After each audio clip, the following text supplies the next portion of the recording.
시청자 여러분 안녕하십니까? 8월 7일 라이브 정책 K 3부를 시작합니다. 이 방송은 유튜브 라이브 정책 K 채널에서 실시간으로 시청할 수 있습니다.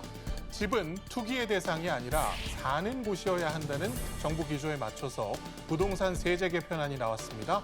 종합부동산세와 양도소득세를 중심으로 어떤 내용이 담겼는지 자세히 짚어봅니다. 광고만 믿고 중고차를 사러 갔다가 예상치 못한 추가 비용이나 차량 하자로 당황한 경험 한 번쯤 들어보셨을 텐데요. 안심하고 거래할 수 있는 중고차 시장을 만들기 위해 정부가 소비자 보호 대책을 내놨습니다. 잠시 후 주요 내용 자세히 살펴보겠습니다. 먼저 주목 2장면으로 문을 열겠습니다.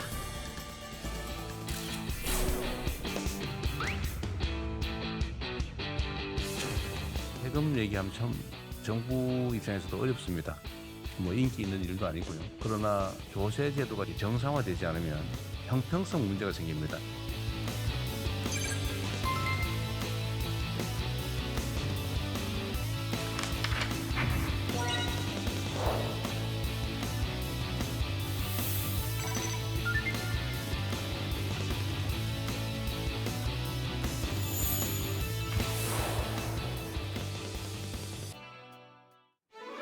네, 조세 제도 정상화를 위해 정부가 부동산 세제 개편안을 발표했습니다. 이번 개편안이 복잡한 부동산 시장의 판도를 어떻게 뒤흔들 수 있을지 자세한 내용 최진봉 성공회대 교수 그리고 최영진 시사평론가 살펴보겠습니다. 어서 오세요. 네, 안녕하세요. 아, 네. 예. 지난 3일이었습니다. 네. 이재명 대통령이 미국 남미 순방 직후에 바로 부동산 관련 회의를 열었어요. 거의 7시간 반을 했는데 그렇죠. 이날도 이제 주요 의제가 아마 부동산 공급이었던 것 같고 오늘 그 2차 회의가 열리고 있습니다. 그렇습니다. 어떤 것들이 논의가 될까요? 아무래도 이제 부동산 이제 최근에 세제 개편도 했잖아요. 우리가 얘기 나누겠지만 네. 그것뿐만 아니라 세제만 하고는 부동산 대책을 다 할 수가 없어요. 공급이 제일 중요하다고 네. 보여지고 그다음에 후속 대책이 반드시 필요하거든요. 그런 부분들을 집중적으로 논의하고 있는 것으로 보입니다. 이제 오후 2시에 부동산 정책 점검 2차 회의를 주재를 했거든요. 1차에 했던 회의들을 대상으로 해서 어떻게 잘 진행되고 있는 것인지 또 그날 나왔던 여러 가지 논의들 있잖아요. 사안들도 있고 요청 사안들도 있고 이런 부분들을 어떻게 실행할지 하는 부분에 대한 구체적인 얘기들이 나오는 것으로 보여지고요. 사실 1차 회의 때 대통령이 지시한 사항도 있어요. 뭐 예를 들면 그 전 정부에서 혜택을 받았던 그 젊은 세대 신혼부부가 이번 정부에 들어와 가지고 대출이 막히는 바람에 돈을 못 갚는 이런 일이 발생했는데 이런 부분에 대한 점검도 할 것 같고요. 그래서 아마 이제 전체적으로 대통령의 지시사항이 잘 이행되고 있는지 하는 부분에 대한 점검이 들어갈 것이고 또 하나는 공급 대책 발표 전에 물량, 속도, 실행 방안이 논의될 것 같습니다. 왜냐하면 이게 공급을 뒷받쳐지지 않으면 세금 정책으로만 불가능해요. 그러니까 일정 부분 집을 많이 갖고 있는 분들이 팔게 만드는 것도 중요하지만 거기에 플러스해서 좋은 곳에 집을 많이 짓는 그런 공급 대책이 반드시 이루어져야 되니까 그걸 발표하기 전에 이제 점검하는 차원도 있을 거라는 생각이 들고 그다음에 이제 신규 주택 물량 공급 지역을 어디로 할 거냐 또 이걸 진행하는 과정에 행정적으로 어떻게 처리할 거냐 하는 부분도 중요한 논의 사항이 될 거라고 생각하고 대통령이 늘 그런 얘기 하시잖아요. 행정 절차는 짧게 해야 된다. 지난번에 메가 프로젝트 할 때도 그런 얘기 하셨거든요. 부처별로 한 부처가 한 절차하고 그다음 또 부처가 절차하고 이러면 너무 늦어진다. 행정기관이 다 모여서 한꺼번에 해라 그냥. 요렇게 했는데 이번에도 아마 신규 주택을 공급하는 지역 같은 경우에는 부처들이 함께 협력을 해서 짧은 시간 안에 임팩트 있게 아마 행정 절차를 하는 단축을 논의할 것 같고 공급 사업을 뒷받침할 수 있는 뭐 금융 지원책 또 이게 필요하잖아요. 그런 부분들도 함께 논의가 될 것 같은데 집중적으로 보면 지난 1차 회의에 있었던 여러 내용들을 점검하고 대통령의 지시사항 이행 여부들을 확인하고 그리고 마지막으로 공급 대책 이렇게 세 가지를 주로 논의하지 않을까 이렇게 생각이 됩니다. 네, 예. 정부의 이제 부동산 대책, 이제 공급과 금융 그리고 세제를 좀 중심을 마련이 되고 있는데 네. 3일 아까 말씀드렸다시피 먼저 세제 개편안이 좀 발표가 됐어요. 네. 이제 종부세와 이제 양도세를 중심으로 좀 큰 변화가 예고가 됐는데 어떤 원칙과 좀 방향에 따라 좀 마련이 된 걸까요? 일단 과거에는요. 그러니까 1주택자 중에 네. 보유나 거주를 구분두지 않았습니다. 그냥 1주택자면 된다라는 이제 그런 기조가 네, 있었는데 네, 네. 저는 여기서 굉장히 큰 의미가 있다고 봐요. 이번에 세제 개편안 같은 경우는 보유에서 거주로 직접 살아라. 네. 죄송합니다. 네. 패러다임이 이제 좀 네, 네, 바뀐 건데 이 구윤철 부총리도 이제 이렇게 얘기를 했습니다. 집은 돈 주고 사는 곳이 아니고 리빙, 직접 사는 곳이다. 이렇게 얘기를 한 거예요. 네. 그러니까 거주하면 혜택을 더 주겠다 이겁니다. 거주용 1주택자를 좀 보호하고 초고가, 뭐 다주택자, 세액 부담을 정상화시키겠다. 저는 이 패러다임의 이 변화 굉장히 의미 있다고 봅니다. 네. 예. 자, 이제 세제 개편 하나씩 좀 내용을 뜯어볼 텐데 역시 가장 뜨거웠던 부분이 아마 이 종합부동산세 관련이 아니었나 싶습니다. 네네, 맞아요. 그동안에 사실 주택 수에 상당히 영향을 많이 받던 세 항목인데 이번에는 이 과세 이 가격이 맞아요. 좀 영향을 주게 됐습니다. 그러니까 예전에는 3주택자다, 뭐 2주택자다 이래가지고 나눠졌잖아요. 이걸 관계없이 주택이 몇 개든 가격이 얼마냐로 네. 보는 거예요. 그러니까 총합이 예를 들면 1주택자 중에 뭐 45억이 넘는 집을 갖고 있는 분도 있을 수 있고 네. 2주택, 3주택을 갖고 있어서 그보다 적은 금액이 될 수도 있잖아요. 금액을 기준으로 평가를 하겠다는 겁니다. 그게 이제 가장 달라지는 부분이라고 볼 수 있는데 네. 1세대 1주택, 그러니까 한 가정이 하나의 집만 갖고 있는 경우에는 공시지가가 14억 원, 시가로 하면 20억 원 정도 되거든요. 이게 초과할 때 부과한다. 그 밑으로는 부과를 안 해요. 그러니까 시가 20억 원 밑으로는 종부세가 부과가 안 된다는 거. 두 번째, 그 외의 주택 같은 경우에는 주택 가액의 합계 공시 가격이 5억 원, 그러니까 시가로 약 13억 원 초과 시에 부과를 합니다. 그러니까 네. 집이 두 채이거나 세 채이거나 이런 경우를 얘기하는 거겠죠. 그러니까 실제 본인이 거주하면서 1가구 1주택이면 이제 부과가 안 된다는 걸 명확하게 말씀을 드리고 싶고요. 네. 또 하나 종합부동산 때 종부세라고 하죠. 기본 공제 기준도 거주용 1주택자하고 비거주용 1주택자를 구분합니다. 네. 예전에 이게 상관이 없었어요. 주택을 하나만 갖고 있으면 12억 원 똑같았거든요. 네. 근데 이게 개편된 게 거주용 1주택을 갖고 계시면 공제가 확대됩니다. 어. 12억에서 14억으로. 네. 반대로 비거주하면 즉 자기가 집을 있는데 전세로 살거나 아니면 딴 지역에 살거나 이런 경우가 있을 수 있잖아요. 네. 이러면 더 줄어들어요. 그러니까 이제 실거주를 권장하고 실거주 위주로 혜택을 주겠다는 거예요. 네. 그래서 공제가 9억으로 축소가 됩니다. 12억에서. 그리고 그 외에 부동산세, 종부세 같은 경우에는요. 현행 19억 원, 그리고 개편은 4억 원으로 넘어가는데 그 다음은 네. 이제 5억 원에서 거주용 주택가액에서 주택가 합계액을 나누는 네. 그런 계산 방식으로 하게 되는데 기본적으로는 거주를 하는 사람에게 혜택을 많이 주겠다. 그게 가장 큰 목적이고 1가구 1주택이라 하더라도 고가의 주택을 갖고 있으면 거주를 안 하면 혜택을 줄이는 그런 방식으로 가고 있는 게 가장 큰 장점이다. 이렇게 볼 수 있겠죠. 네. 예. 대략적으로 네. 좀 알겠는데 좀 구체적으로 좀 어떻게 좀 되는 건지 좀 와닿지가 않아서 이게 아무래도 네. 이제 금액들이 있고 세율이 있다 보니까 좀 쉽지 않은 거라서 제가 이제 좀 예시를 들어서 네, 네. 설명을 좀 드리고 싶은데요. 60세에 10년 거주한 사람으로 좀 가정을 네. 해보면요. 네. 아파트 시가 20억에서 30억 원 같은 경우는 세 부담이 감소를 하고요. 그리고 시가 30억 원에서 40억 원 사이는 크게 뭐 변동 같은 건 없습니다. 네. 뭐 한 몇십만 원 정도 조금 이제 감소하는 네, 네, 수준이고 네, 네. 시가 40억 원을 초과하는 초고가 주택은 증가를 합니다. 예, 과세를 정상화하겠다. 네. 예, 그런 이제 계산인 거고요. 네, 네. 60세 10년 거주 좀 금액으로 좀 설명을 해드리면 네. 시가 20억 원 같은 경우는 기존에 이제 종부세를 한 27만 원 정도를 네, 냈는데 냈었다면, 네. 지금 같은 경우는 이제 바뀌는 거 같은 경우는 10만 8천 원으로 줄어들고요. 네. 그리고 시가 30억 원 이 주택의 경우에는 91만 원에서 76만 원으로 네, 조금 네, 감소를 네, 하죠. 네. 자, 지금 이제 그래픽 보면서 이제 좀 말씀을 드리면 이렇게 20억, 30억 수준은 조금 개편 이후에 세 낮아지네요. 부담이 좀 네. 줄어드는 네. 거고요. 그다음에 이제 시가 50억 원 수준인데요. 현행 453만 원 내셨던 분들이 네. 978만 원으로 야. 세 부담이 증가를 하게 됩니다. 9배 정도 그렇습니다. 올라가는 거네요. 네. 자, 그리고 이제 시가 70억 원의 초고가 주택은 현행 이제 937만 원 정도를 내셨는데 2,300만 원 정도 증가한 3,300여만 원 정도를 이 부담을 하게 되는 겁니다. 네, 네, 네. 자, 이거 같은 경우는 지금 말씀드린 게 이제 거주였고요. 네, 네, 네. 이제 보유할 경우를 보면 네. 60세에서 이제 10년 보유한 기준으로 네, 거주가 아닙니다. 네, 네. 보유한 기준으로 말씀을 드리면 공제율이 현행 60%였는데 2027년 내년 같은 경우는 40%로 줄고요. 그리고 2028년 같은 경우는 20%만 적용이 네. 됩니다. 네. 자, 그래서 지금 말씀드린 것을 좀 정리를 해드리면 네, 거주와 이 비거주의 좀 구분인데 2028년 기준으로 네. 20억 아파트에 거주하시는 분은 16만 원이 줄고요. 네. 비거주할 경우에는 124만 원 정도가 증가를 합니다. 네. 그리고 이제 시가 30억 원 정도의 아파트는 10년 거주할 경우는 15만 원이 줄고 네. 비거주 같은 경우는 333만 원이 또 증가를 하고요.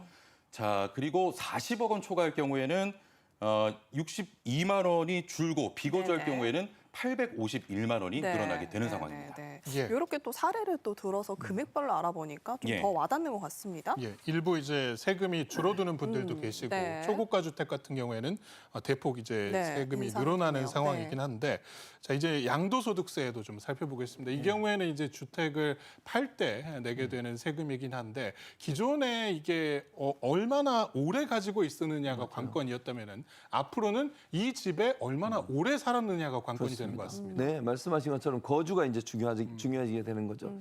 사실은 예전에는 자기가 거주를 안 하더라도 집을 갖고만 있어도 오래 갖고 있으면 혜택을 줬거든요.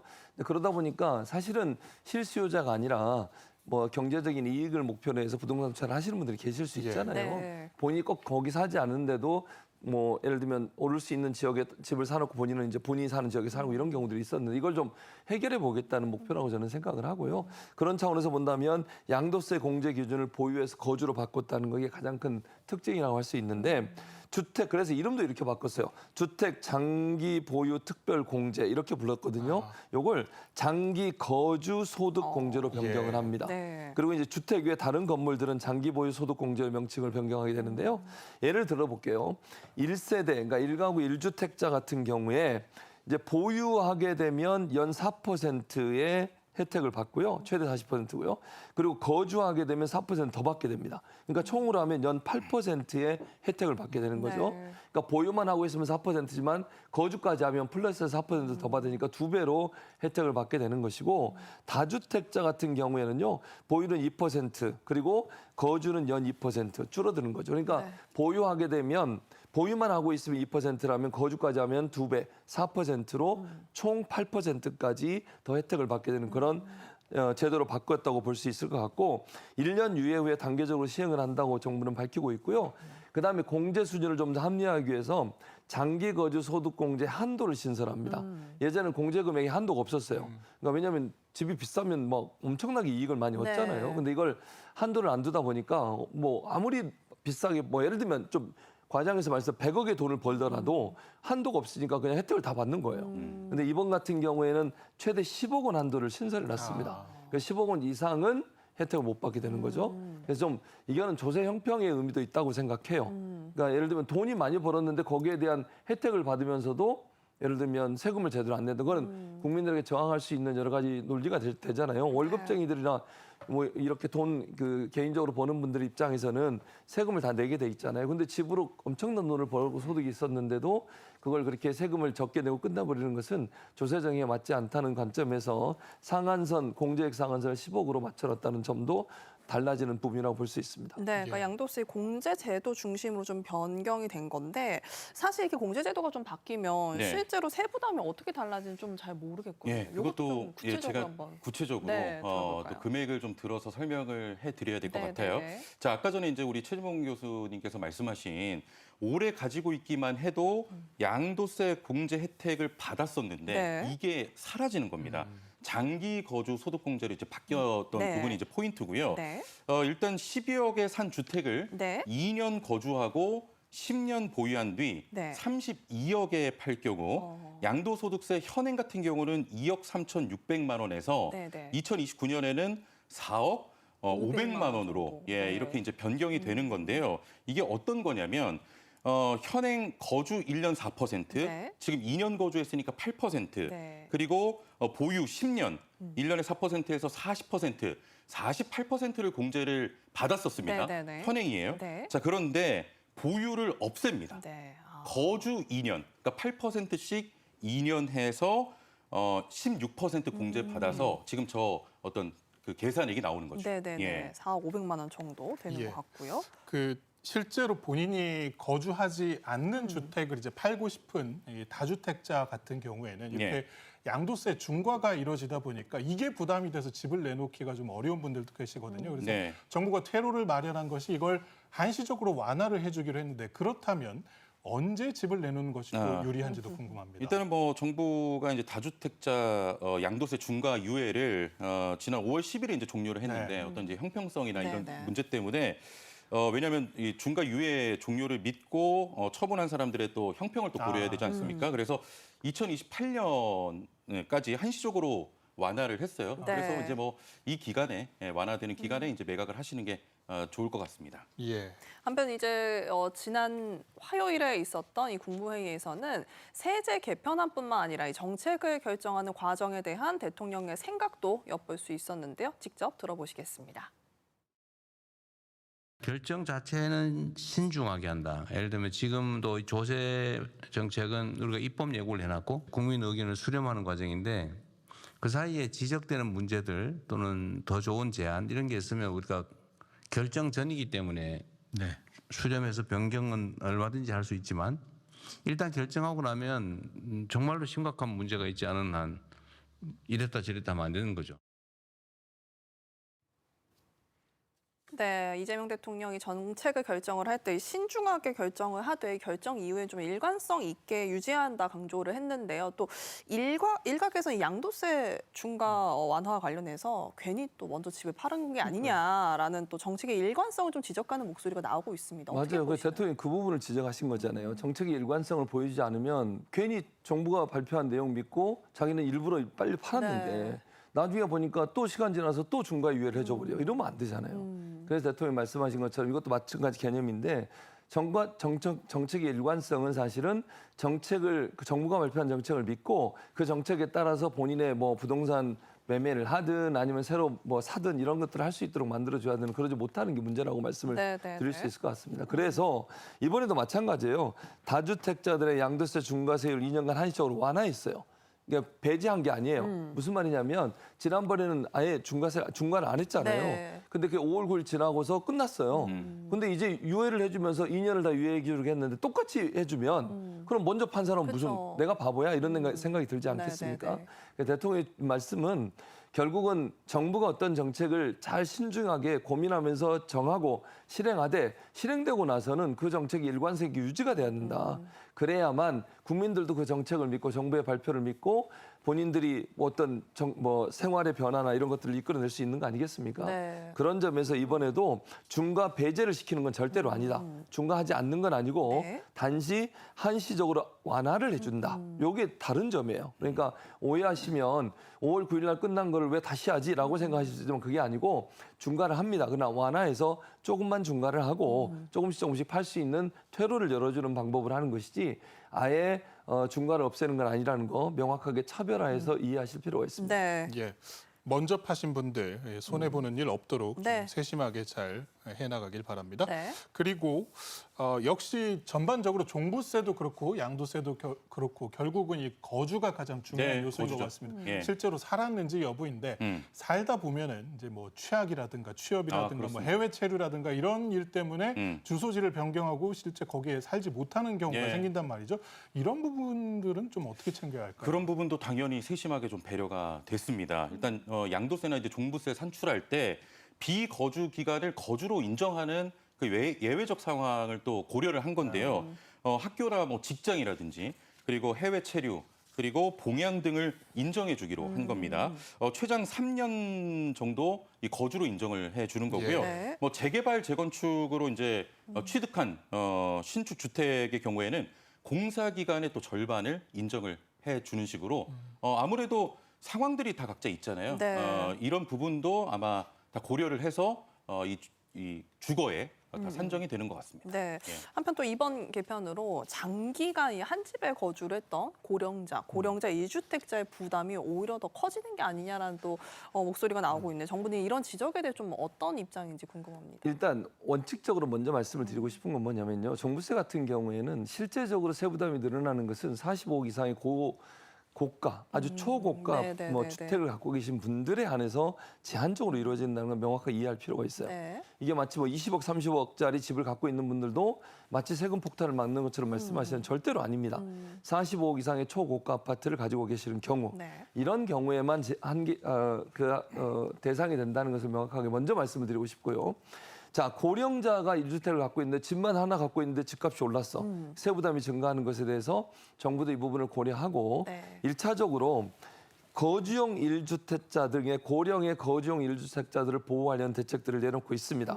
그러니까 왜냐하면 이게 현행 양도세 장기 보유 특별 공제 같은 경우에 과세 형평을 저해한다고 보고 있기 때문에 그런 거거든요. 그래서 세제를 바꾼 건데 네. 고령의 1주택자를 갖고 계신 분들 같은 경우에는 종부세 납부 유예 제도를 확대해서 시행하기로 했어요. 이게 뭐냐면 65세 이상의 네. 1주택자가 10년 이상 한 집에 거주하는 경우 그런 경우에 보유세가요. 전년도 본인의 소득의 10% 이상이 되면 그러면 소득 제한이 없이 납부 유예 신청이 가능합니다.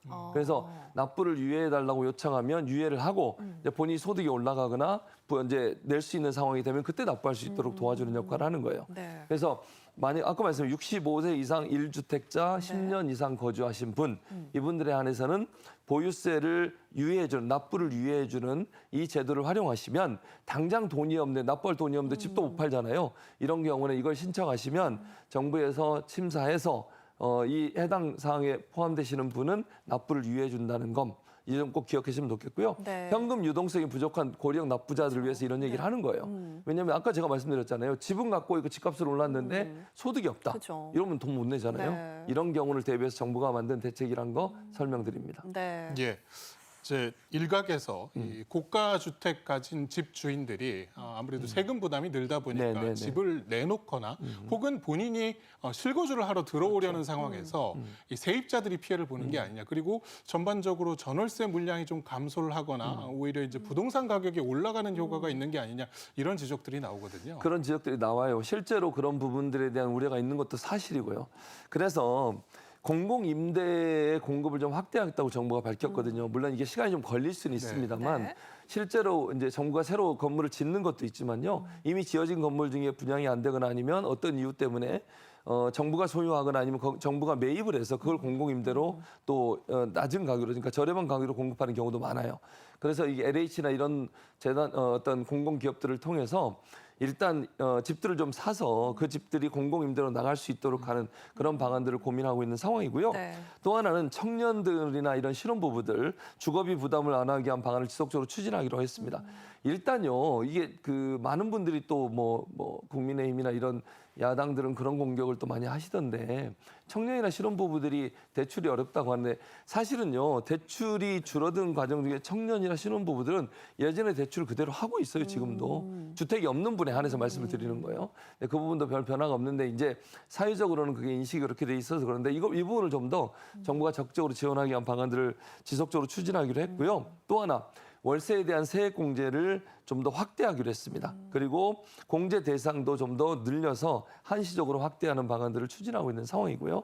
그리고 청년들 같은 경우 소득 구분 없이 세액 공제율 17%를 적용하기로 했는데 그래도 이제 문제는 아까 우리 앵커도 말씀하신 것처럼 없으면 문제잖아요. 이게 이제 전월세에 들어가야 되는데 그 전월세에 들어갈 수 있는 집이 없는 게 문제니까 이 부분은 제가 아까 말씀드린 공공임대 공급을 좀 확대하는 게 절대로 필요하고 빠른 시간 안에 공급 대책을 좀 확대시켜서 그런 부분들이 좀 그 집들이 많이 마련될 수 있도록 하고 신혼부부나 청년들을 위해서 특별 분양이나 특별 공급을 할 수 있는 대책들을 좀 더 확대할 필요가 있다 이런 생각이 듭니다. 네. 예.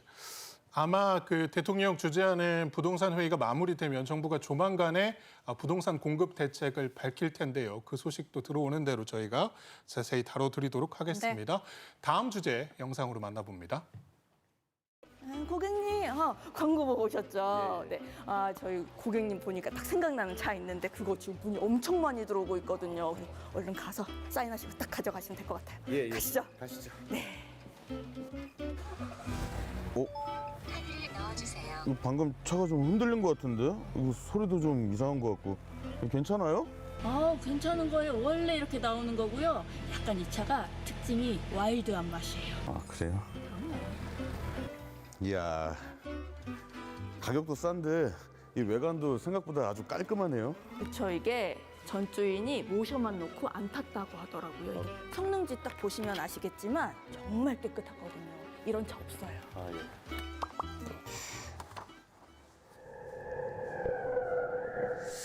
아, 사실 이거 봐도 잘 모르는데 꼼꼼하게 봐주셨겠지. 더 수리할 건 없는 거죠? 없어요. 광고에 나온 금액 그대로인 거죠? 아, 근데 거기에 부대 비용이 조금 더 붙어요. 예? 수수료라고 생각하시면 되는데요. 매도비, 알선 수수료, 성능 보험료 조금 더 붙어서 100만 원 정도 조금 더 추가될 예정입니다. 아니 차값이 600인데 수수료가 100이 넘어요?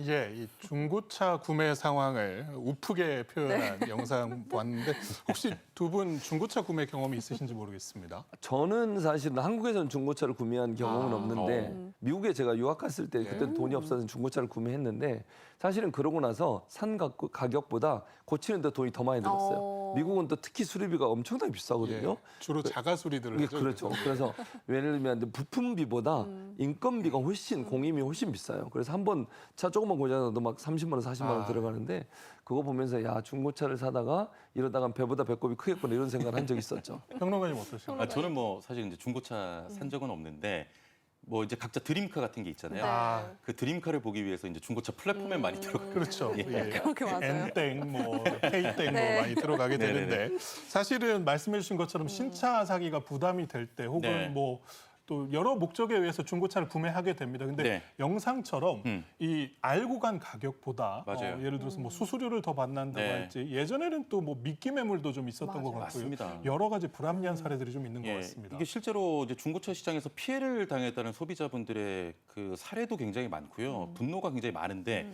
굉장히 반가운 소식이에요. 그러니까 매매 가격에 이제 수수료가 좀 불투명하다는 문제. 아까 네. 전에 이제 보셨죠, 영상도. 인터넷상 매물 가격에 예를 들어 좀 들어서 말씀드리면 그냥 차 가격이 500만 원이라고 네. 해보죠. 근데 실제로는 매도비 44만 원, 뭐 알선 수수료 20만 원, 성능 보험료 50만 원 등 100만 원이 추가로 그러니까요, 붙어요. 네. 그래서 계약을 하려고 보니까 나는 차값 500만 원으로 생각했는데 최종 결제액은 600만 원인 경우가 많아서 네. 정부가 이를 이제 바로 잡겠다는 겁니다. 국토부가 중고차 소비자 보호 대책을 발표를 했는데요. 앞으로는 소비자는 추가 수수료 없이 인터넷 광고에 적힌 금액 그대로 그냥 결제하면 된다. 그러니까 한마디로 그거죠. 너네 광고할 때 총액 표시해. 그래서 소비자가 더 이상 헷갈리고 마지막에 금액 추가하는 그런 인식이 없도록 네. 그냥 총액을 표시해서 팔아라. 네, 이런 겁니다. 네. 네.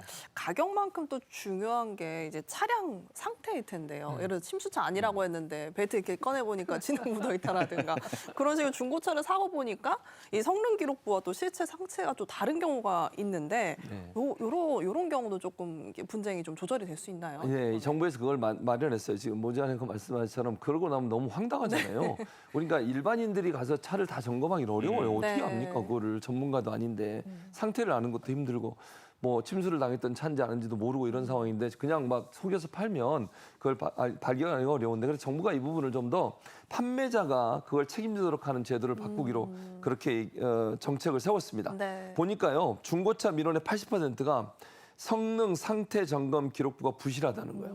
그러니까 자기들은 양호 문제 없어요. 아까 그 영상에 나왔잖아요. 네. 문제 없어요. 타시면 하면 돼요. 그냥 모셔놓은 차예요. 이렇게 해놓고 점검표에 다 좋다고 쓴 거예요.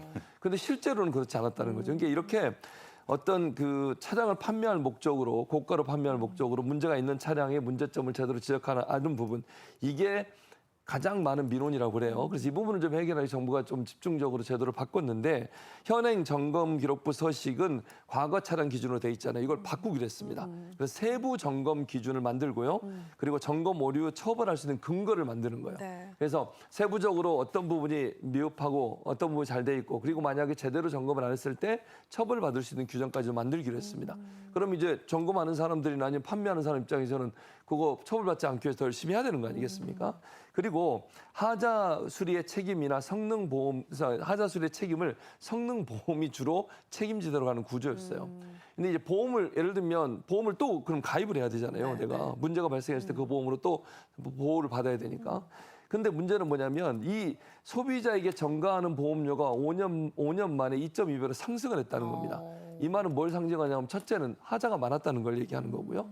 실제로 보증보험에서 제대로 보험 보증을 안 해줘가지고 그걸 소비자가 결국 돈을 내야 되는 상황까지 가게 되는 경우가 많다는 거죠. 이 부분도 많은 부분 이제 수정을 해서 소비자들이 피해를 보지 않을 수 있도록 하는 방안으로 간다고 볼 수 있겠고요. 그 다음에 그다음에 방만한 성능보험을 운영한대요. 그러니까 보험료 사업비가 44%라고 하는데 이게 엄청나게 많은 분야를 다 포함시켜 놓고 거기서 문제가 발생할 때마다 보험료가 올라가니까 결국 보험을 드는 사람들의 보험료가 상승하는 그런 문제가 발생했는데 이것도 문제를 해결하기로 했고 성능보험의 유관 확인이 어려운 하자 보상은 제외하도록 돼 있었거든요. 이 부분도 포함시켜서 잘못된 점검을 해서 문제가 발생했을 때 책임을 묻는 그런 쪽으로 간다고 볼 수 있을 것 같습니다. 네. 또 하나 판매자가 하자를 보증하는 책임을 OECD 주요국 수준으로 높이기로 했습니다. 그리고 하자 보증 책임과 사자 보증의 책임을 성능 점검을 했던 사람 판매자가 지도록 하는 거 이게 매매업자에게 부과하는 책임이라고 볼 수 있을 것 같고요. 그다음에 우수 사업자를 지정을 합니다. 우수 사업자를 지정을 해서 소비자 선택권을 확대해줘요. 즉 정부가 우수 사업자들을 쭉 명단을 만들어 가지고 공개를 해서 그곳에 가서 중고차를 사면 그래도 믿을만하다라는 보증을 해주는 거죠. 하나만 더 제가 예를 드려볼게요. 만약에 중고차를 샀는데 내가 계약을 해지하고 싶다. 요즘 쉽게 하지도 못해요. 네. 저 영상에 나온 그분 영화에서 어떻게 했습니까? 막 강매했죠. 강매하잖아요. 근데 이걸 기준을 만들었어요. 구매 후에 7일 내에 엔진 등 차량 주요 장치 하자로 수리비 또는 수리기간이 과도한 경우인데요. 예를 들어보겠습니다. 수리비가 300만 원을 넘어가고 매매가의 30% 이상일 때 수리를 해야 되는 상황. 네. 이런 경우는 다시 매매를 취소할 수 있고요. 수리 기간이 30일 이상이 되는 경우 이런 경우도 매매를 취소할 수 있도록 정부가 규제를 바꾸기로 했습니다. 네. 예. 우리가 중고차 거래 과정에서 발생하는 피해라고 하면 예. 당연히 소비자의 피해를 생각을 하게 되는데 최근에는 그게 아닌 것 같습니다. 그러니까 딜러들도 피해를 입게 되는데 그러니까 예. 내 차 팔기 플랫폼이라고 하죠. 요즘 그렇죠. 이제 차량 번호만 올리면 각종 딜러들이 네, 차량 가액을 맞습니다. 제시를 하고 네. 그걸 이제 구매를 하게 되는 과정인데 이 과정에서 차량 성능을 제대로 점검을 못해서 딜러들이 피해를 보는 과정이 또 있더라고요. 예, 그러니까 딜러분들이 이제 피해를 보시는데도 이를 그 플랫폼 쪽에 이의 제기를 잘 못해요. 왜냐하면은 그렇게 문제 제기했다가 내 그 계정이 제한될까봐 그동안 이제 못해 왔던 겁니다. 앞으로는요, 이제 이런 부분도 굉장히 중요한데 플랫폼의 그 진단 오류로 딜러나 차주 등 이용자가 손실을 봤을 때는 플랫폼이요. 실제 손해액 수준의 보상을 해줘야 됩니다. 예, 이렇게 되면은 뭐 기존 같은 경우는 딜러나 이용자가 차량을 제대로 점검하지 않아서 이제 피해를 온전히 봤다면 네. 이제는 플랫폼 사업자가 그걸 보상을 해줘야 되는 거고요. 그리고 플랫폼 기업이 또 과징금을 부과할 근거를 또 마련하기로 했습니다. 이뿐만이 아니고요. 그 아까 말씀하셨는데 내 차 팔기 어떤 그 플랫폼 네. 관리 감독을 강화하기로 했습니다. 네. 매매 가격은 투명하게, 하자 책임은 더 명확하게 이번 대책이 중고차 시장의 신뢰를 높이는 계기가 되길 기대해 보겠습니다. 예, 지금까지 최진봉 성공회대 교수 최영진 시사평론가와 함께했습니다. 고맙습니다. 감사합니다. 지금부터는 세종 뉴스룸 연결해서 오늘 들어온 뉴스 알아보도록 하겠습니다.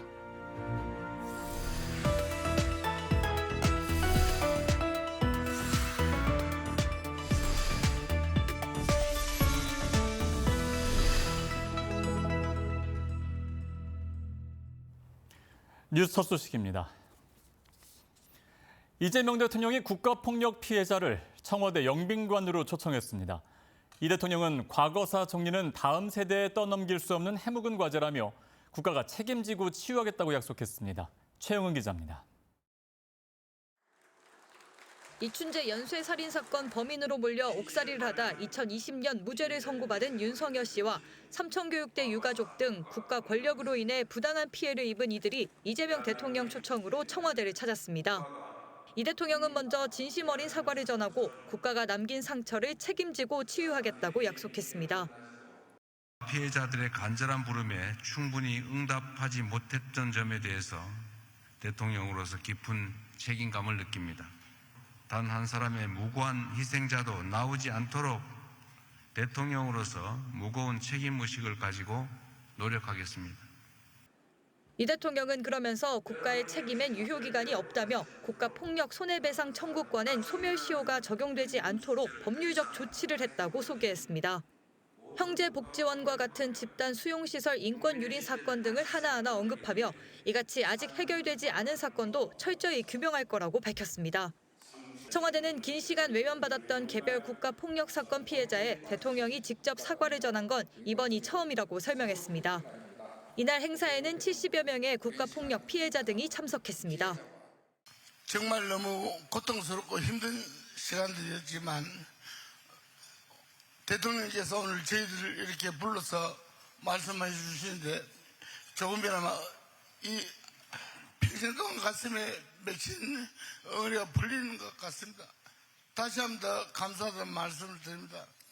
KTV 최영입니다. 오늘은 절기상 입추입니다. 하지만 극한 더위가 계속되고 있습니다. 전국 대부분 지역에 폭염특보가 내려졌습니다. 주말에는 극한 더위가 잠시 주춤하겠고 동해안에 많은 비가 내릴 것으로 전망됩니다. 김창규 기자입니다. 절기상 가을의 시작을 알리는 입추지만 가을은 아직 올 기미가 없습니다. 날씨가 선선해진단 이른바 입추 매직은 온데간데 없이 전국이 펄펄 끓었습니다. 수도권 대부분 지역과 강원, 전남 광주와 전북, 경북과 대구 일부 지역에 폭염 중대경보가 발효됐고 전국 대부분 지역에는 폭염특보가 붉게 물들었습니다. 뜨거운 햇볕에 사람들은 양산과 그늘에 몸을 숨기거나 시원한 건물로 몸을 피해봅니다. 평일 낮에도 미술관은 더위를 피해온 관람객이 가득했습니다. 데이트하고 찾다가 이제 밖은 진짜 5분만 더 걸어도 너무 더워서 이제 여기가 시원하고 미술품 보면서 얘기도 많이 할 수 있고 하니까 여기서 데이트하면 좋을 것 같아서 오게 되었습니다. 한 작품만 처음 살펴보면서 서로 이제 어떤 생각 가지고 있는지 이 작품을 어떻게 해석할 수 있는지 서로 의견도 나누니까 재밌기도 하고 또 시원하니까 너무 좋은 것 같아요. 오늘 이 현대미술관이 있는 소격동 기온은 37도까지 올랐습니다. 제가 아주 잠깐 햇볕 아래 서 있었는데 이렇게 순식간에 땀이 쏟아질 만큼 더운데요. 이 잠깐 걷는 것조차 힘들 만큼 뜨거운 극한 폭염이 이어지고 있습니다. 주말인 내일과 모레 40도에 육박하던 열기는 잠시 주춤하겠습니다. 전국에 비나 소나기가 내리면서 최고 기온이 35도 안팎에 머무르겠습니다. 동해안은 많은 비가 예보됐습니다. 강원 동해안과 산간에 많게는 150mm 넘게, 경북 동해안에도 최고 80mm의 세찬 비가 쏟아지겠습니다. 일부 지역에서는 대기 불안정이 더해져 매우 강하고 많은 비가 내리면서 호우특보가 발표되는 곳도 있겠습니다. 한 차례 비가 지나가고 나서도 당분간 무더위는 계속되겠습니다. 다음 주엔 또다시 35도 수준의 폭염이 이어지겠습니다. KTV 김찬규입니다. 이 같은 폭염 속에서 그 누구보다 힘겨운 여름을 보내는 사람들이 있습니다. 시민의 일상을 위해 작업을 멈출 수 없는 필수 노동자들입니다. 현장에서는 더위뿐만 아니라 악취까지 이중고를 겪고 있습니다. 김경호 기자가 취재했습니다. 엘리베이터 문이 열리자마자 택배 상자를 분주히 옮깁니다. 층마다 버튼은 빼곡히 눌려 있습니다. 하루 배송 물량은 많게는 450여 건. 얼음물로 잠시 달궈진 몸을 식히고 이내 다음 장소로 향합니다. 잠깐씩 이동하는 경우나 그때 이제 쉬는 거니까 거의 이제 쉬는 시간 없다고 보면 돼요. 계속 움직이셔야 되고. 계속 움직여야 되고. 컨베이어 벨트 위로 온갖 생활 폐기물들이 쏟아져 나옵니다.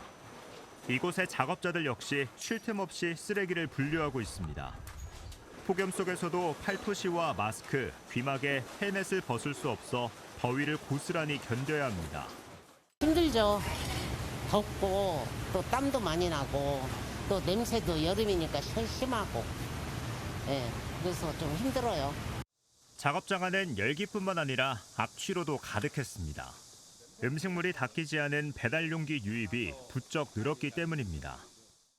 생활 폐기물 사이 곳곳에 이렇게 음식물이 묻어있는 플라스틱 용기들이 섞여 있는데요. 이 날씨가 덥다 보니까 시간이 조금만 지나도 부패하면서 시큼한 냄새가 작업장 전체를 맴돌고 있습니다.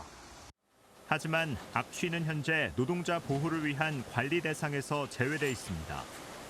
폭염과 함께 악취까지 고려한 노동자 보호 대책이 필요하다는 지적이 나옵니다. 황화수소하고 암모니아 등이 주성분이고요. 고온 고습을 만나게 되면 바이오필름이라고 하는 세균 진날 경성이 되거든요. 이런 부분들이 인체에 되게 안 좋죠. 무더위 속에서도 묵묵히 작업을 이어가는 필수 노동자들. 누군가 다 해야죠. 이거를 힘들어도 여름에라도. 이들을 위한 정부의 더욱 세심한 대응이 필요해 보입니다. KTV 김경호입니다. 유례 없는 폭염에 농가의 피해도 커지고 있습니다. 고온으로 멜론 생육이 늦어지면서 농민들은 추석 대목을 놓칠까 걱정하고 있는데요. 가축 피해 신고도 빠르게 늘고 있습니다. 강재희 기자입니다. 뜨거운 햇볕에 멜론잎이 누렇게 타들어갔습니다. 한창 뻗어야 할 줄기도 제대로 자라지 못한 채 바닥에 짧게 늘어져 있습니다. 연일 이어진 폭염으로 멜론의 생육이 더뎌진 겁니다. 심은 지 20일 된 멜론입니다. 한쪽은 적정 온도에서 정상적으로 자랐고 한쪽은 고온에 장기간 노출됐는데요. 보시는 것처럼 줄기 높이는 2배 이상 차이가 납니다. 멜론은 보통 심은 지 50일 정도면 출하합니다. 하지만 고온으로 줄기가 자라고 열매 맺는 시기가 늦어져 올해 출하는 평년보다 2주가량 밀릴 전망입니다. 추석 대목을 놓치면 제값을 받기도 어렵습니다.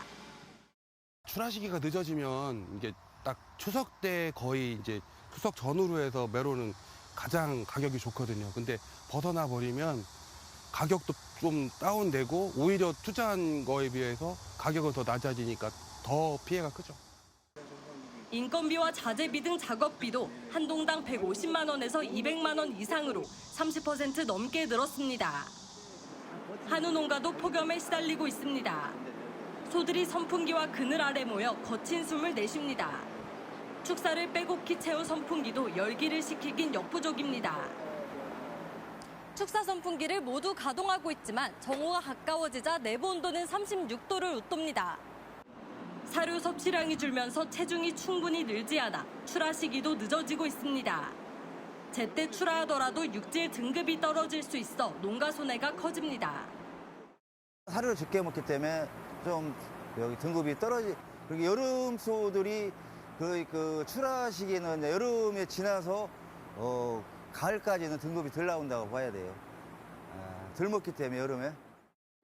6일 기준 폭염 피해가 신고된 가축은 83만 603마리. 불과 이틀 만에 28만 마리 가까이 늘었습니다. 농림축산식품부는 오늘 14일까지 전국 농축산 현장을 특별 점검합니다. 폭염 취약 농가를 선제적으로 찾아내 예방 물품을 지원하고 찾아가는 살수 지원도 진행합니다. KTV 강지입니다. 40도에 육박하는 극한 더위가 이어지면서 에어컨에 의존하는 시간도 자연스럽게 늘고 있습니다. 이처럼 에어컨 사용 시간이 늘어나는 만큼 전기 요금에 대한 걱정도 커지는데요. 전기료 부담을 줄일 수 있는 에어컨 사용 방법, 김일희 기자가 취재했습니다. 뜨거운 열기와 습한 공기에 숨을 고르며 걸음을 재촉합니다. 연일 이어지는 폭염에 에어컨 사용이 일상이 됐지만 시원한 만큼 전기요금 부담도 커지고 있습니다. 하루에 거의 반나절 정도 켜고 다니는 것 같고요. 회사 나와도 퇴근하고 집에 들어가면은 더워가지고 제대로 끄지 않으려고 노력해요. 좀 많이 부담돼요. 집이 넓든 좁든 계속 켜고 다니니까.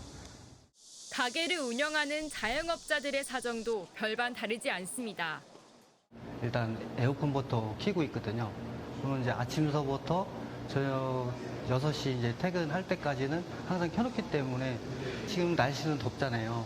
전기료 같은 경우는 어쩔 수 없이 저희가 고객을 위해서라면 또 안고 가야 되는. 에어컨 사용 습관을 조금만 바꿔도 전기료 부담을 줄일 수 있습니다. 우선 처음에는 설정 온도를 22에서 24도로 낮춰 실내를 빠르게 식힌 뒤 26에서 27도로 유지하는 것이 효율적입니다.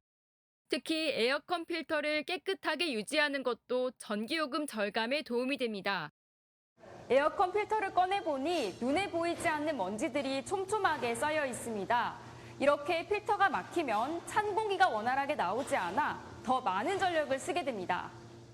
냉방 효율이 떨어지면 전기요금이 평균 20에서 30%까지 오를 수 있어 필터를 주기적으로 청소하는 것이 좋습니다. 한 달에 한두 번 정도 필터만 빼신 다음에 화장실에 있는 샤워기로 이제 찬물로 세척해 주시면 될 것 같습니다. 냉방 사용하시고서 송풍이나 제습으로 한두 시간 정도 많이 말려주시는 게 에어컨한테는 효율이 조금 좋습니다. 선풍기나 서큘레이터를 함께 사용하면 냉기가 실내에 고르게 퍼져 냉방 효과가 올라갑니다. 또 시원한 공기가 빠져나가지 않도록 문을 자주 여닫지 말고 실외기 주변 물건을 치워 통풍이 잘 되도록 하는 것도 냉방 효율을 높이는 방법입니다. 에어컨 종류별 특성에 맞게 사용하는 것도 중요합니다. 최근 많이 보급된 인버터형 에어컨은 냉방 세기를 스스로 조절해 설정 온도에 도달하면 약한 운전으로 전환됩니다. 따라서 전원을 자주 껐다 켜기보다 적정 온도를 유지하는 것이 전력 소모가 적습니다. 반면 정속형 에어컨은 일정한 세기로 냉방하기 때문에 실내가 충분히 시원해지면 잠시 끄고 더워졌을 때 다시 켜는 것이 유리합니다. 냉방기 사용이 늘어나는 여름철에는 전기 화재 위험도 커집니다. 문어발식 콘센트 사용을 자제하고 오래된 전선과 플러그는 손상 여부를 미리 확인하는 것이 안전합니다. KTV 김유리입니다. 다음 소식입니다. 북한이 어제 동해상으로 단거리 탄도미사일을 발사했습니다. 다음 날인 오늘 북한은 관영 매체를 통한 별도 보도를 하지 않았습니다. 통일부는 미 보도 사례가 여러 차례 있었다면서도 의도를 예단하지 않고 예의주시하겠다고 밝혔습니다. 문기혁 기자입니다. 북한이 단거리 탄도미사일을 발사한 건 어제 오후.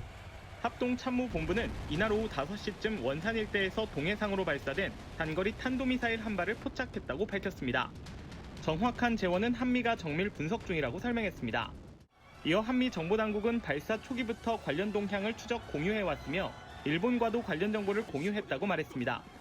아울러 굳건한 한미 연합 방위 태세 아래 북한의 다양한 동향에 대해 예의주시하면서 어떠한 도발에도 압도적으로 대응할 수 있는 능력과 태세를 유지하고 있다고 강조했습니다.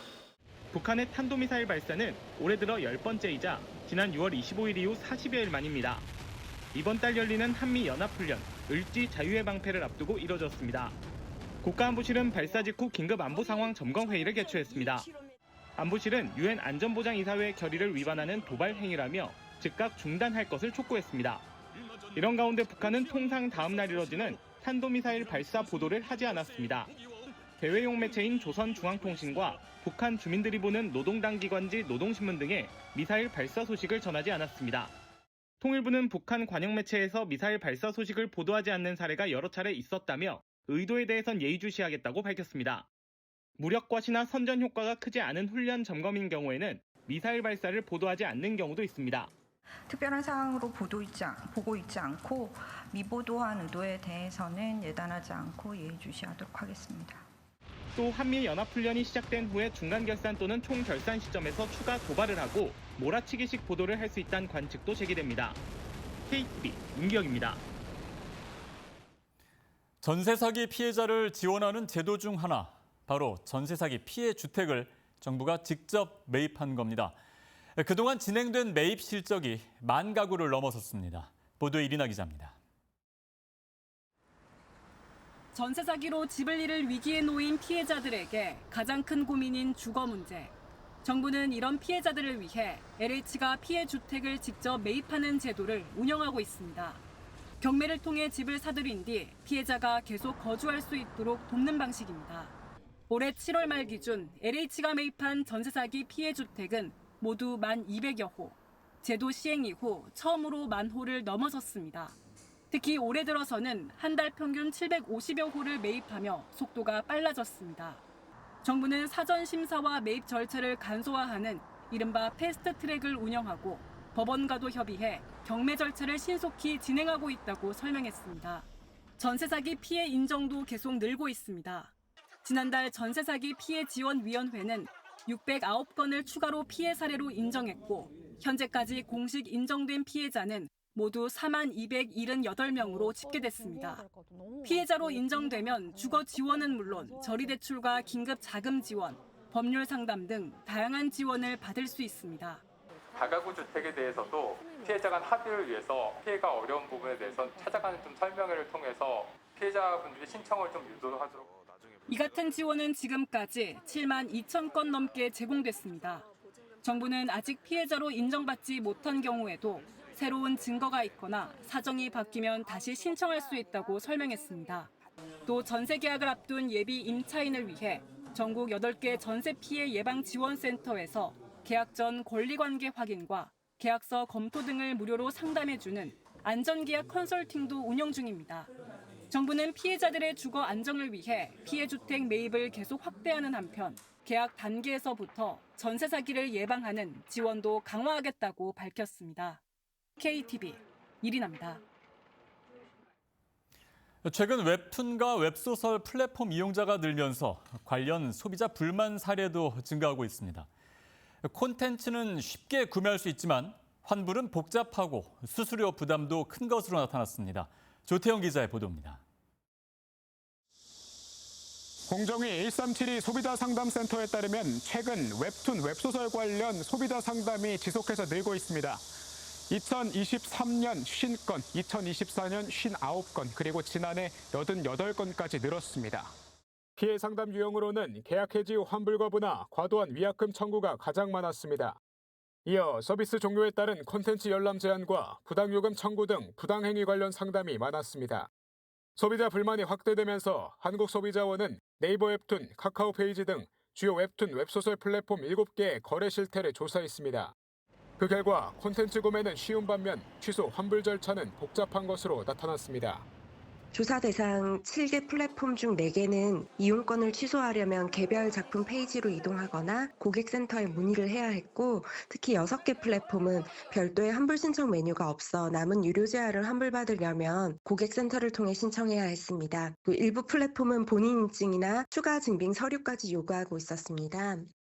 소액 이용자에 대한 환불 수수료도 과도한 것으로 조사됐습니다.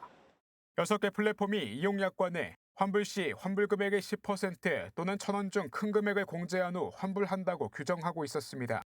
이는 10,000원 미만 소액 결제에도 일률적으로 1,000원의 환불 수수료가 부과되는 구조로 금액 대비 이용자 부담이 큽니다. 한편 지난해 웹툰 플랫폼 피넛툰과 코미코가 서비스를 종료해 구매 콘텐츠를 더 이상 열람할 수 없게 되면서 소비자 불만을 야기했습니다. 이후 소장 콘텐츠의 이용 기한과 서비스 종료 시 보상 기준을 명확히 안내할 필요성이 제기돼 왔습니다. 이번 실태 조사 결과 현재 운영 중인 5개 플랫폼도 서비스 종료 시 적용되는 구체적인 보상 기준을 안내하지 않았습니다. 소비자원은 환불 절차 간소화, 합리적인 환불 수수료 기준 마련, 서비스 종료 시 보상 기준 명시 등을 사업자에게 권고했다고 밝혔습니다. KTV 조태영입니다. 이재명 대통령이 군 장성 진급자들에게 진급 신고를 받고 3점검 수치를 수여했습니다. 이번 수여식에는 중장에서 대장으로 진급한 이상열 육군 지상작전사령관과 소장에서 중장으로 진급한 박흥재 공군 사관학교장 등이 참석했습니다. 이 대통령은 이들 군 장성 진급자에게 군의 신뢰 복구 과정이 쉽지는 않겠지만 애써달라고 당부했습니다. 이와 함께 노력과 헌신에는 결과와 보상이 있기 마련이라며 최고 지휘부가 책임감 있게 노력해 주길 바란다고 덧붙였습니다. 떡국떡과 떡볶이떡 제조업에 대한 대기업의 사업 개시 제한 기간이 연장됩니다. 중소벤처기업부는 생계형 적합업종 심의위원회를 열고 떡국떡, 떡볶이떡 제조업을 생계형 적합업종으로 재지정했다고 밝혔습니다. 생계형 적합업종 제도는 소상공인 생존권 보장을 위한 제도로 지정되면 해당 업종에서 대기업의 사업 인수 개시 확장이 5년 동안 제한됩니다.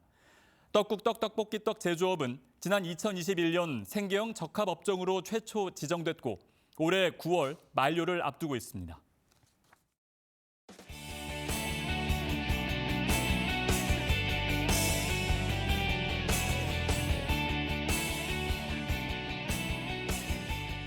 외신에 비친 한국 첫 번째 소식입니다. 기록적인 폭염과 가뭄이 이어지면서 정부가 대응 수위를 높이고 있습니다. 이재명 대통령은 취약계층 보호와 야외 노동자 안전관리 등 폭염 피해를 최소화하기 위한 총력 대응을 지시했는데요. 외신 보도로 자세히 만나보시죠. UPI는 이재명 대통령이 한국의 폭염과 가뭄 상황을 점검하기 위한 회의를 주재했다는 소식을 보도했습니다. 그러면서 이 대통령은 외신에서나 보던 폭염이 우리의 현실이 되고 있다며 전방위적인 대응체계 가동을 지시했다고 전했는데요. 그간에 경험하지 못했던 극심한 폭염이 연일 계속되고 있습니다. 우리 외신에서나 보던 이런 폭염 상황이 우리의 현실이 되고 있습니다.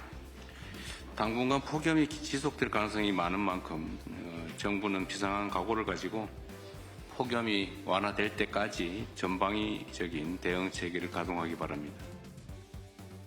보도에 따르면 이 대통령은 특히 독거노인, 쪽방촌 주민 등 취약계층 보호를 강조하고 야외 노동자의 휴식 시간 준수에 대한 관리 감독을 강화하도록 당부했습니다.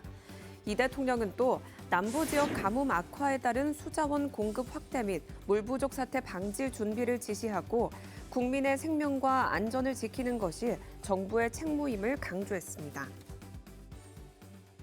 다음 소식입니다. 한국 경제가 반도체 수출 호조에 힘입어 뚜렷한 회복세를 보이고 있습니다. 올해 경제 성장률이 3%에 이를 가능성이 커지면서 5년 만에 가장 높은 성장률을 기록할 수 있다는 전망이 나오는데요. 외신도 이 소식에 주목했습니다. 로이터 통신은 지난 6일 한국재정경제부가 한국의 경제 성장률이 5년 만에 3% 성장 궤도에 올라설 가능성이 높아졌다고 발표했다고 전했습니다. 보도에 따르면 재정경제부는 지난달 올해 경제 성장률 전망치를 2%에서 3%로 상향 조정했는데요. 특히 인공지능, AI 산업의 성장에 힘입어 반도체 수출이 호조를 보이면서 한국 경제의 성장세를 이끌고 있는 것으로 분석됐습니다. 한편 지난해 한국의 경제 성장률은 1.1%에 그쳤는데요. 올해 3% 성장이 현실화할 경우 2021년 이후 5년 만에 가장 높은 성장률을 기록하게 됩니다. 다음 소식입니다. 한국의 경상수지가 2달 연속 역대 최대 흑자를 기록했습니다. 반도체를 중심으로 수출이 크게 늘면서 경상수지 흑자 규모를 끌어올린 것으로 나타났는데요. 블룸버그 통신의 보도입니다. 블룸버그 통신은 반도체 수출 호조에 힘입어 상품 수지가 역대 최고치를 기록하면서 한국의 경상수지 흑자 폭이 2개월 연속 역대 최대 기록을 경신했다고 보도했습니다. 지난 6일 발표된 한국은행 자료에 따르면 6월 경상수지 흑자가 497억 달러를 기록했고 월간 상품 수출액이 처음으로 1,000억 달러를 돌파했는데요. IT 제품 출하량이 160% 급증하는 등 반도체가 성장을 견인했으며 BIT 수출도 19% 증가해 수출 회복세가 광범위하게 유지됐습니다. 블룸버그 통신은 이 데이터가 금융시장 변동성 속에서도 폭발적인 반도체 수출이 순풍으로 작용해 한국이 글로벌 AI 투자 수혜를 계속 누릴 가능성이 크다는 점을 뒷받침한다고 설명했습니다. 마지막 소식입니다. 한국의 음식물 쓰레기 재활용 정책이 해외 언론의 주목을 받았습니다. 버린 만큼 비용을 내는 RFID 시스템을 비롯한 체계적인 정책을 통해 재활용률을 98%까지 끌어올린 점을 집중 조명했는데요. 자세히 살펴보시죠. 미국 스페이스 데일리는 미국은 음식물 쓰레기의 약 60%를 매립하지만 한국은 1995년 종량제 도입과 2005년 매립 금지 등을 통해 재활용률을 98%까지 달성했다고 보도했습니다. 그러면서 의무적 분리 배출과 전용 처리 시설, 가구별 직접 과금이 결합한 정책 시스템이 한국의 성공적인 전환을 이끈 핵심 동력으로 평가했는데요. 특히 아파트 단지 중심의 RFID 카드는 버리는 무게만큼 요금을 부과해 주민들로 하여금 수분을 제거하는 등 자발적인 배출 감축을 유도한다고 설명했습니다. 스페이스 데일리는 또 이처럼 쓰레기통을 계산대처럼 활용해 수수료를 직접 체감하게 만든 고도화된 정책 체계가 완벽에 가까운 재활용률을 만들어낸 비결이라고 전했습니다. 지금까지 외신에 비친 한국 전해드렸습니다. 네, 오늘은 절기상 가을의 시작을 알리는 입추인데요. 아이러니하게도 폭염은 절정이라고 합니다. 예, 다행히 주말부터는 더위가 조금씩 누그러질 것으로 예상이 되는데 그래도 당분간 30도를 웃도는 무더위가 이어진다고 하니까 일상 속 건강관리 각별히 유의하시기 바랍니다. 오늘 저희가 준비한 소식은 여기까지입니다. 시청해주신 여러분 고맙습니다.